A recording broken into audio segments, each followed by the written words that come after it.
Alhamdulillahi Rabbil Alamin Ar-Rahmanir Rahim Maliki Yawmiddin.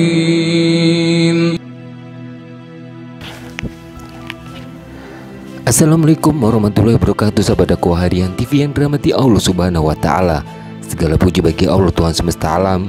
Salat serta salam tak lupa kita sanjungkan kepada junjungan kita Nabi besar Muhammad SAW, untuk keluarganya, sahabatnya, dan juga untuk umatnya. Sahabat dakwah, Presiden Filipina Rodrigo Duterte mengakui dirinya sebagai pemeluk Islam saat berpidato mengesahkan undang-undang organik bangsa Samoro. Sahabat dakwah, ia bahkan memuji Allah Azza wa Jalla karena undang-undang khusus untuk bangsa Moro yang mayoritas beragama Islam tersebut, sembari menyerang otoritas gereja Katolik. Ada bagian dari diri saya yang sebenarnya adalah Islam. Itu sebabnya saya selalu bertengkar dengan para pendeta gila itu. Saya bukan seorang Katolik, saya Islam. Benar itu, kata Duterte di hadapan warga bangsa Moro di kota Cotabato, seperti diberitakan Manila The Times. Sahabat dakwah, Duterte mengatakan pengesahan undang-undang organik bangsa Moro yang menjadi tonggak rekonsiliasi antara pemerintah dengan pejuang Moro merupakan atas izin dari Allah Azza wa Jalla. Akhirnya, setelah bertahun-tahun bernegosiasi dan interupsi, undang-undang ini bisa disahkan. Insya Allah Tuhan itu agung, Allahu Akbar, tuturnya. Sahabat dakwah, pernyataan Duterte itu kembali memanaskan situasi perang dingin antara pemerintah dengan otoritas gereja Katolik yang mengkritiknya sebagai pelanggar HAM. Sehari sebelumnya, Duterte menegaskan pemimpin gereja Katolik jangan ikut campur mengenai cara dirinya menjalankan roda pemerintahan Filipina. Duterte yang lahir dan besar sebagai seorang Katolik secara rutin menyerang gereja dan ajarannya. Tahun lalu dia menuai kritik setelah menyebut Tuhan itu bodoh.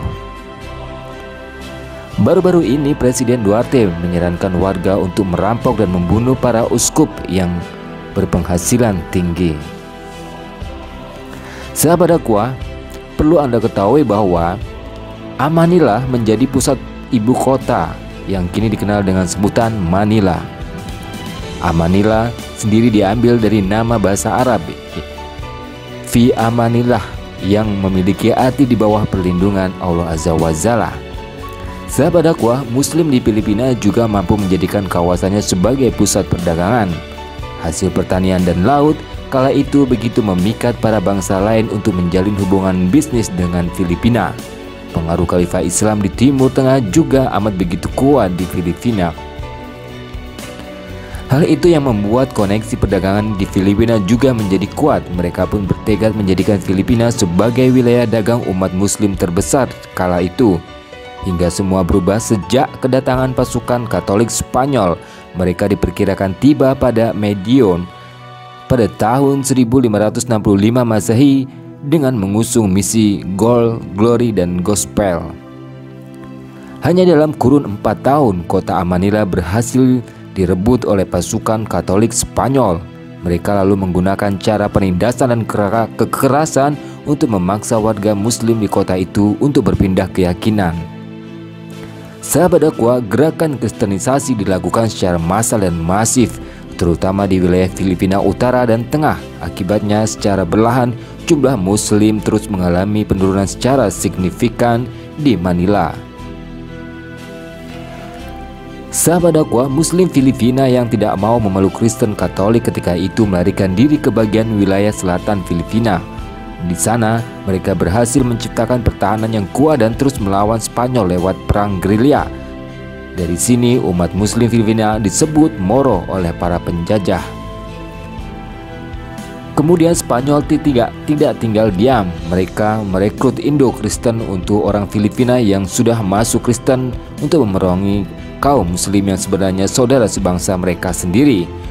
Perjuangan kaum Muslim memerangi Spanyol dan orang Indo-Kristen berlanjut hingga 1998, bahkan sampai sekarang. Akibat penindasan itu, Filipina pun kini menjadi negara dengan penduduk pemeluk Kristen terbesar, padahal sebelumnya Manila adalah negara Muslim terbesar. Nama Amanila juga diubah menjadi Manila. Sahabat dakwah, semoga para ulama dan ustadz di sana bisa menjadikan Filipina kembali negara Islam. Itu saja dari saya, semoga bermanfaat dan menambah wawasan juga pengalaman kita tentang dunia dan khazanah Islam. Jangan lupa untuk share, like, and subscribe YouTube Dakwah Harian TV. Barakallahu fikum, wabillahi taufiq wal hidayah. Wassalamualaikum warahmatullahi wabarakatuh.